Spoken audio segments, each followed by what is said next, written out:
A while back I was sailing aboard the tall ship Unicorn on a voyage to the dry Tortugas.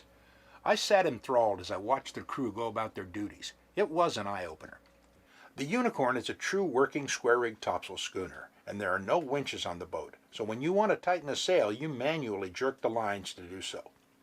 Watching this crew work the boat brought back a flood of feelings from 30 years ago, when I first sailed on a similar ship and learned the true feeling of the sea, being a part of the crew. The whole crew were tight and worked great as a team, and each one of them brought their own personality into the group.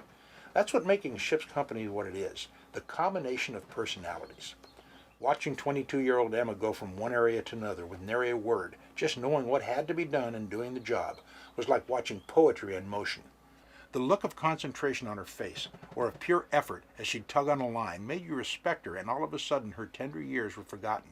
She's a consummate sailor doing every bit the job that sailors have done for the past 500 years, and she has earned the respect of her crewmates as well as mine. And then there's Patrick, who would scamper up the ratlins to the topsail at a moment's notice. Another act of poetry in motion. Poetry. That's what the whole crew created as they worked together. If there is no other reason for a sailor to board a tall ship and set sail, it has to be to see just how well a good crew can come together to create a team. Watching the skipper as he handled the boat and the crew was like watching a maestro working with a well-trained orchestra. With a nod and a word, often shouted to get it from the stern to the foredeck, the crew seemed to know or even guess the next step. It was a well-rehearsed play, without an audience, except for those lucky enough to participate in it. That's what life at sea can teach us all. Working a tall ship or sailing a 22-footer around the bay takes self-reliance, self-assurance, and ability to handle yourself. When two people are on the same boat, they are crew. They are no longer individuals. They are a team, and every teammate has his or her specific job.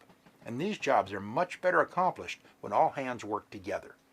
The feeling of arriving at anchor after working a ship on a voyage, hosting a cold one, and the salute to a job well done is priceless.